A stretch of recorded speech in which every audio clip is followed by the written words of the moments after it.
Soulful Soul, welcome. This is Rochelle with the Healing Rose, and we're taking a look at Deep, Dark, and Dangerous, the Oracle from Stacey DeMarco, illustrated by Kinga Britshagy. There is great beauty and power in darkness. What if by stepping into the realm of the, quote, monsters and the things that go bump in the night, what seems twisted and dangerous is actually a torch leading us out of the darkness into divine wholeness.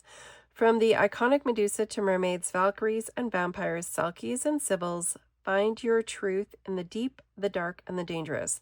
This deck includes stunning images of the world's deep creatures, dark goddesses and gods, and dangerous heroes and shadows.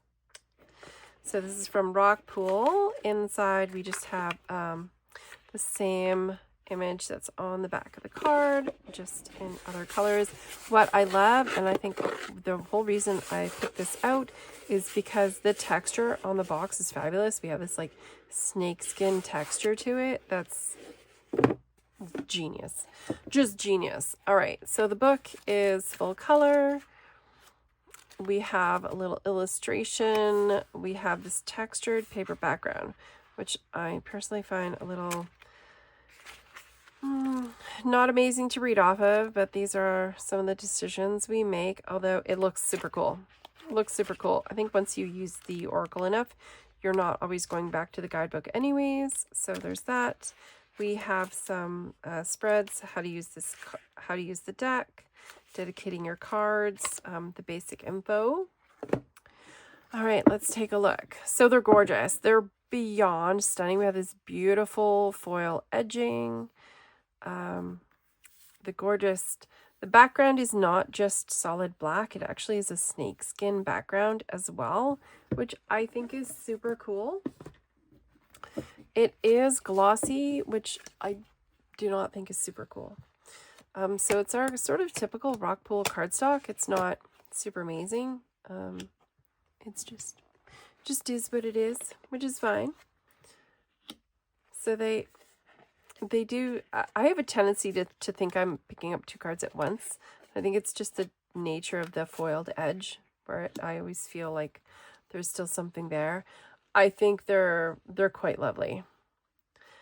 I'm not always sort of, I think you've been here before, you already know. I'm trying to just not get the reflection from the ring light with these shiny cards. Let me see. Can we center it a little bit? How far? Oh, there we go. There we go. That should make them not super crazy shiny. I think they're really cool. I think this is a fabulous spooky season deck. For me, this isn't the type of deck I would use year round. I do like the I do love the mythology of it though. It is very, very cute. So we do have the suit that it's in. So our suits are deep, dark, and dangerous. And so we have our number, it says deep, and then we have the journey and Persephone. So we have our character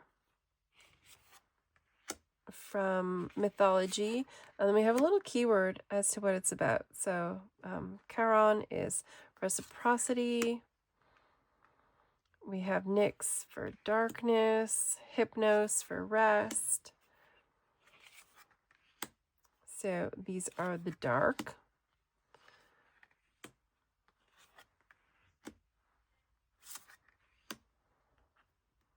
I like our Morrigan. Doesn't look so dark. This is quite a lovely image. And then dangerous. So we have our vampire, our werewolf, Myrmidon, Chimera. That's quite interesting. Yeah.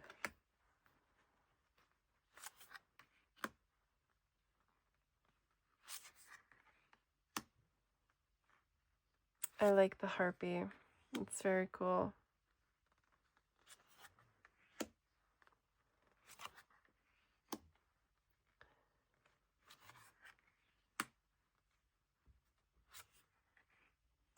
Oh, I like the Sphinx.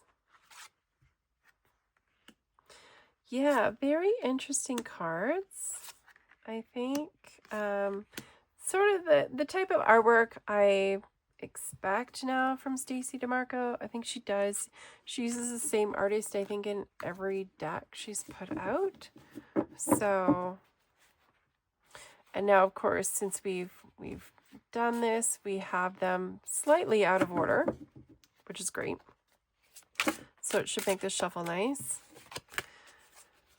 And it shuffles, you know, the same as any of our rock pool decks. It's got a nice weight to it, so they hold up well.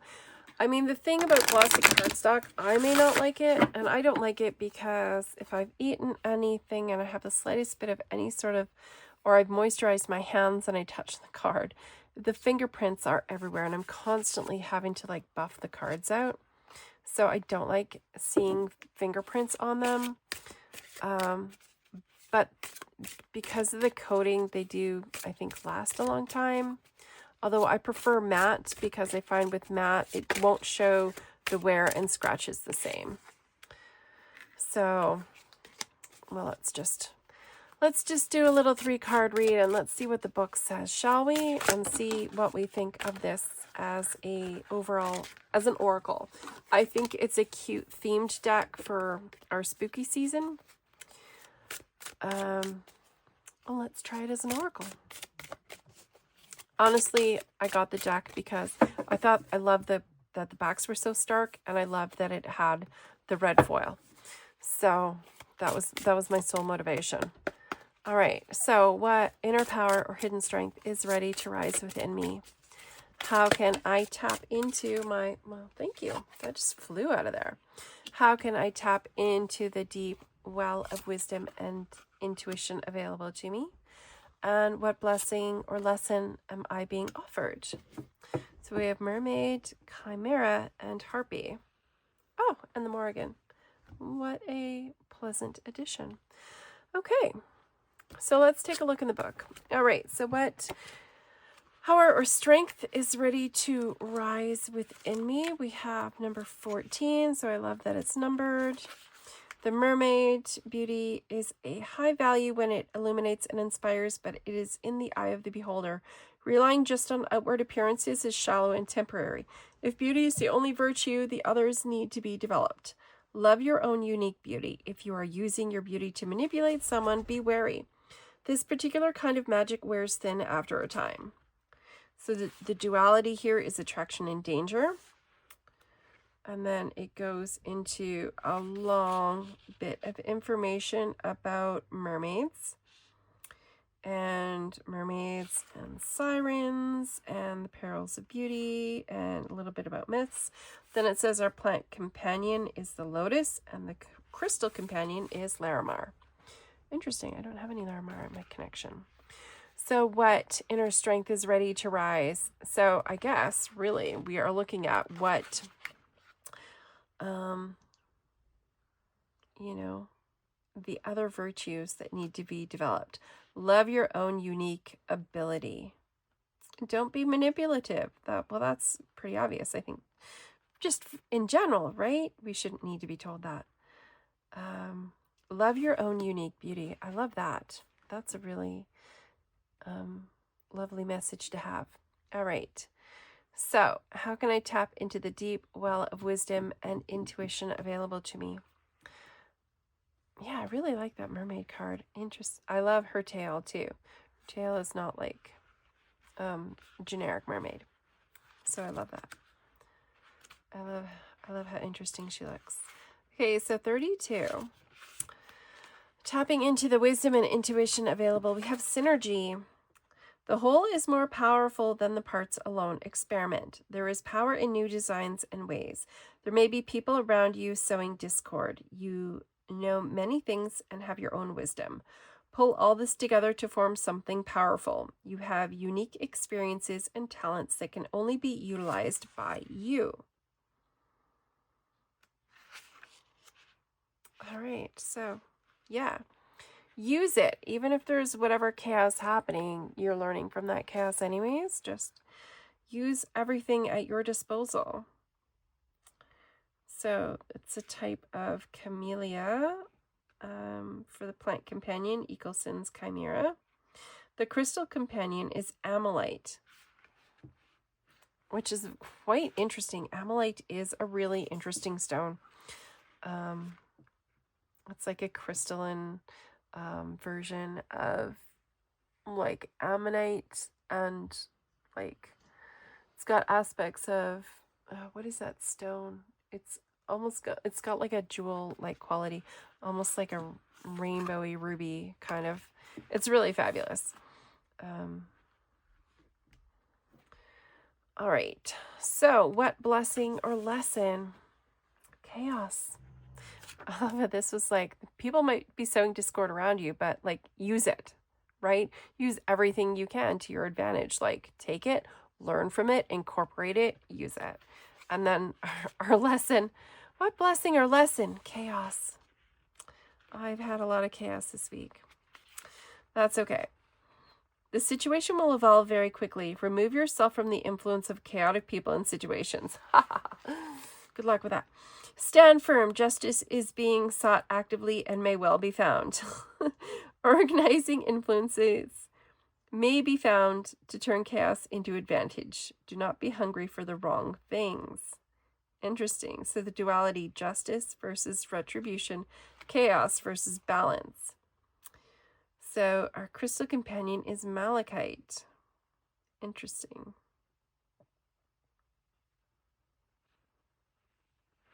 Very interesting. Okay. So I love that we get to have a little bit information about the harpies and what they do, and the chimera and the mermaids. So we get that little bit.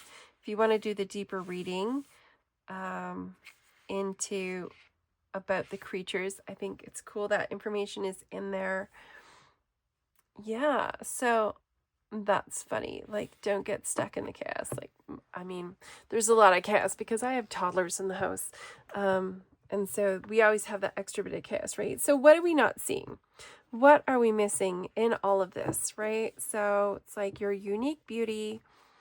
Use, like, tap into, the wisdom that you have is to just like take whatever craziness, whatever discord, whatever nonsense is happening around you, and coupled with your wisdom, like use what you're learning from this situation to your best advantage. Incorporate it all. Use it all, right? There's no such thing as bad publicity, right? There is no bad press. Like, as long as people are saying your name and you're living rent free in their heads, it doesn't really matter. Yeah. And chaos passes, and it will shift. But what are we missing? The Morrigan, sovereignty. I like that. I like the idea of sovereignty. Establish your own realm and domain. You are the queen of your own castle, and this means you set boundaries and guidelines. Protect your own, protect the earth and her creatures. Peace versus war, fear versus courage. Our crystal companion is citrine, and our plant is vervain. Interesting. So, the Celtic goddess of war.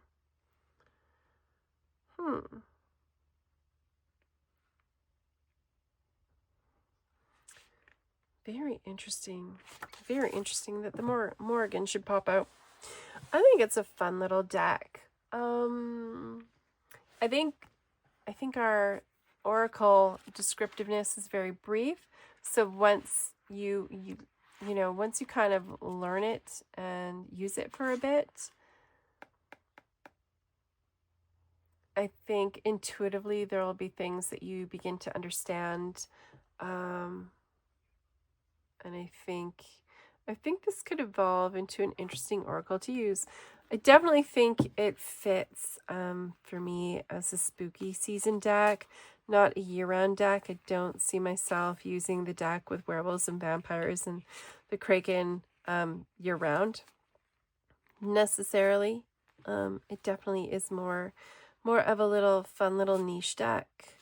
I think it might be fun to do a bit of shadow work with, but very cool nonetheless. I am enjoying the artwork in it, whereas yeah, I think it really fits. I think this artwork fits well with this theme.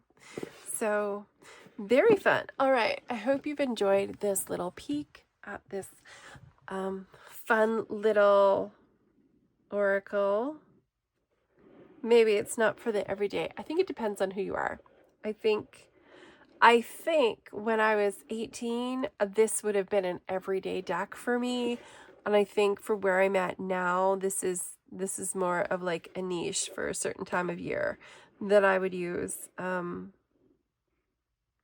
But yeah, fun. If you're still here, thank you so much for watching. I massively appreciate you. Love you so much. I hope you have an amazing day and a fabulous week. Take care.